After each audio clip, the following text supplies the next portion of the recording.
Καλή χαρά με την Ναταλία. Τι, τώρα θα αρχίσουν όλοι να Στίγμα ήταν. Το καφεδάκι. Να πάμε τώρα στον Νίκο Πουλιώτη για να απαντήσει. Νίκο! Στην Ελεάνα θα πάμε. Τελείωσα. Το φάγαμε το χρόνο. Βέβαια, με τις καζομάρες που λέτε. Εγώ. Μία φορά δεν έχω μιλήσει και σας παρακολουθώ. Σιγά. Του χρόνου τώρα, γιατί Σιγά. δεν νομίζετε. Καλημέρα, καλημέρα. Άρα του παρέλα. Τη γλίτωσε, Θέμη. Έλα, Παναγία μου.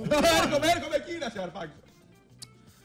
Όχ, Θεέ μου. Λοιπόν, πάμε σε έναν πολύ μεγάλο καλλιτέχνη, σε έναν πολύ μεγάλο Αυτός είναι στάρ ο γλυκός, ρε Αλέξανδρε. που δεν έχει κρύψει ποτέ. Δεν είναι, παιδί μου, σοκολατούχο γάλα ο καφές και Τι τον πίνεις γίνεται, μόνο παιδιά? ρούφι μέσα σε ένα δευτερόλεπτο. Πόσες φορές θα σου το πω. Δεν είναι σε το καφέ, τον απολαμβάνουμε. Αυτό δεν Το καπνίζει ο πίνουμε άνθρωπος. μία ώρα. Σιγά σιγά. Οι αργόσχολοι το πίνετε μία ώρα το καφέ. Εμείς που σοκολατούχο. οι αργόσχολοι πίνετε το καφέ μία ώρα. Εγώ που δεν είμαι αργόσχολος δεν πίνω το καφέ μία ώρα. Ο καθένας τον πίνει όπως του γουστάρει. Σωστό κι αυτό. Δεν κατάλαβα. Πίνει έναν ολόκληρο καφέ. Εγώ.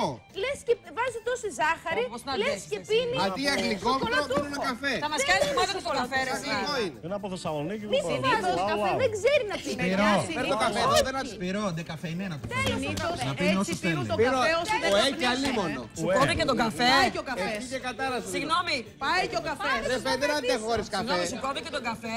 Πάει και ο Να καφές. πεις μια κρύα σοκολάτα να Φέι, δεν ντεκαφεϊνέ πες να το Πού φτιάχνουμε. μπορεί κρύα σοκολάτα εδώ σας παρά. Έχει κρύα σοκολάτα εδώ. Τον καφέ Πιες θα μια παρουσιαστεί σουμάδα. τώρα. Τον καφέ θα παρουσιαστεί. Έχει κρύα σοκολάτα εδώ και δεν το πίνει τον ξέρουμε. καφέ έτσι. Έχει, είναι έχει. γλυκό. Πιες μια Νομίζετε σουμάδα. ότι είναι- Ένα Άσε, είναι πήλιο. ζαχαρίνη μέσα. Αφήστε τον Θα το καφέ, χύσω θα κάτω το κόβει. καφέ. Θα πάρουμε λεπτά. Είναι Άστο ρε να Φέη. πιεις τον καφέ Ρε Φέη, άσου σε παρακαλώ. Θα ρίξετε τον καφέ Η κάτω. μάχη του καφέ.